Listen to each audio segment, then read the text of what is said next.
हमारे जितने भी पुराने साथी हैं, चाहे वो आज किसी भी पार्टी में, मेरी एक जिम्मेवारी बनती है कि मैं एक बारी उनसे जरूर सबसे मिलूं। कल को मुझे कोई ये ना कहे कि जी आपने हमें याद भी नहीं किया। कैथल में भाजपा विधायक लीलाराम गुज्जर के घर पर और बंद कमरे में करीब आधे घंटे तक गुफ्तगू के बाद अभय सिंह चौटाला के इस बयान के मायने क्या निकाले जाएं?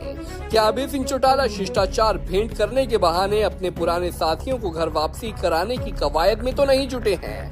आखिर चुनाव के बीच भाजपा विधायक से अभय की मुलाकात अचानक कैसे और क्यों हुई? और क्या अगली मुलाकात अशोक अरोड़ा से भी होगी? क्योंकि अभय का तो यही कहना है कि पुराने साथियों से मिलकर वो अपनी जिम्मेदारी निभा रहे हैं ताकि कोई बाद में ये ना कह पाए कि उन्हें याद नहीं किया। मैं कोई राजनीतिक तौर पे मिलने नहीं आया, मेरा इनसे पुराना रिश्ता है, मैं अपना रिश्ता निभाने के लिए आया। इसमें तो कोई दो राय नहीं, लीलाराम गुज्जर और इनेलो का रिश्ता तो बहुत पुराना ही है। करीब 35 सालों तक लीलाराम इनेलो में रहे हैं, या फिर ये कहें कि लीलाराम का राजनीतिक जन्म भी इनेलो में ही हुआ था। मगर सवाल बड़ा है कि इतना पुराना रिश्ता अचानक चुनावों में ही क्यों याद आया? राजनीतिक तौर पे तो बहुत सारे लोग ऐसे हैं जो चौधरी देवीलाल की नर्सरी में जिन्होंने काम किया और आज पता नहीं किस किस पार्टी में कहाँ पे चले गए। लेकिन सामाजिक और पारिवारिक रिश्ते जो है उनकी अपनी एक अहमियत होती है। बिल्कुल ठीक बात कही अभय सिंह चौटाला ने, सामाजिक और पारिवारिक रिश्तों की बड़ी अहमियत होती है। तो क्या सवाल ये भी बनता है कि अभय सिंह चौटाला की गाड़ी एक ना एक दिन जजपा सुप्रीमो अजय सिंह चौटाला और दुष्यंत की कोठी पर भी जा सकती है? ये रिश्ता क्या कहलाता है?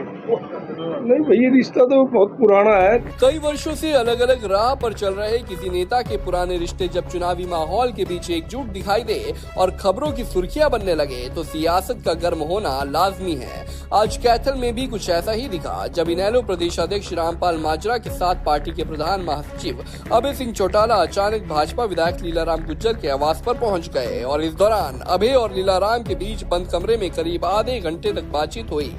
वैसे बंद कमरे में क्या बात हुई ये तो अभय और लीलाराम ही जाने, मगर मुलाकात के बाद मीडिया के कैमरे पर इसे शिष्टाचार भेंट बताया गया, पुराने रिश्ते का हवाला दिया गया और ये कहा गया कि हम अपनी जिम्मेदारी निभा रहे हैं। हमारे जितने भी पुराने साथी हैं, चाहे वो आज किसी भी पार्टी में, मेरी एक जिम्मेवारी बनती है कि मैं एक बारी उनसे जरूर सबसे मिलूं। कल को मुझे कोई ये ना कहे कि जी आपने हमें याद भी नहीं किया। मैं कोई राजनीतिक तौर पे मिलने नहीं आया, मेरा इनसे पुराना रिश्ता है, मैं अपना रिश्ता निभाने के लिए आया।